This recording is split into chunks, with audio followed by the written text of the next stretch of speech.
One of the key ingredients to a successful interview is knowing exactly who the company is and who the people are that you're being interviewed by. Do your research. Check them out online. Check out some of their reviews. Understand what people are saying about them, not just their products and services. Maybe dig into their history. How long have they been around? Who do they service? Then make it a point to go to the LinkedIn profiles of the people who are going to be interviewing you. Learn about them and their successes with the company, how long they've been there, and what it took for them to see growth within their positions. That will be the key element to understanding the culture of the organization and how long people like to stick around. A few of the most common questions asked during an interview process are, why are you looking for a change? How do you see yourself benefiting by coming to our organization? And where do you see yourself 5 years from now if you join our team? These are all common questions that you always want to be prepared to answer. Never speak negatively. Always put a positive spin on why you're looking to make a move. Whether it's limited growth at your current employer, or you just can't make the transition to doing something different within the same organization and you'd like to expand your professional career. Again, being prepared is the most important part about an interview. Don't just wing it. You'll find yourself at the bottom of the pile calling me again for more help with another search. Let's face it, no interview is the same. Sometimes you walk in the door and you get some of the toughest questions that you've ever been asked and you're just stupefied on how the heck do I answer this? Stay calm, be prepared.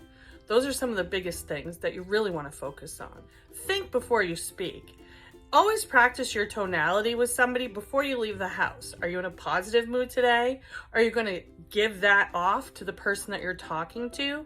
How did you greet them? Did you have a smile on your face with a firm handshake? And were you dressed appropriately? You never want to be in a position where you're left feeling that, hey, I'm just not ready for this. You always want to be over-prepared. And you always want to lean on those around you to help you be prepared. Use your resources.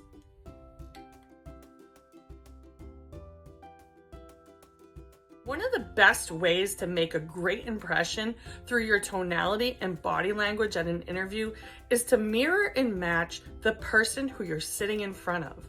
If the interviewer is slouched back a little bit in their chair, a little bit more relaxed, do the same. If the interviewer is talking to you at a louder than normal tone, do the same. Maybe they can't hear you. Maybe that's how they typically talk. Maybe they want to show you a comfort by slouching back in their chair a little bit. You always want to make it seem like you're paying attention. Mirroring and matching is the best way to do that without verbal cues and through your tonality.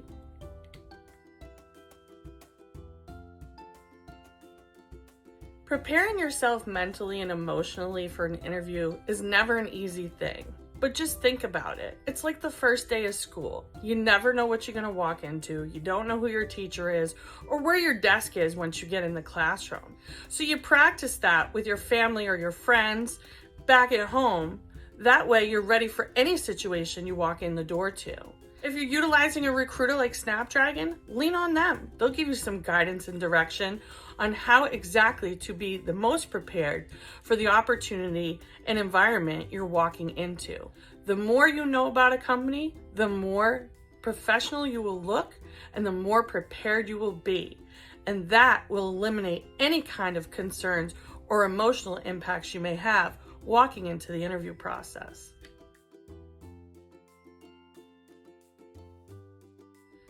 There's a few ways to make a lasting impression when you leave your interview. Always write down questions during the process, things that you can bring back home with you, so when you send your follow-up thank you email, you can add those to your email, as it shows that you have a continued interest in learning more about the organization. Another way is obviously how you greet and how you exit the interview process. Ask for the next steps. Ask for the job if you think you're at that point. Don't walk out the door until you feel like you've left the impression that you know the hiring manager is looking for. And again, being prepared and practicing will always get you there, no question.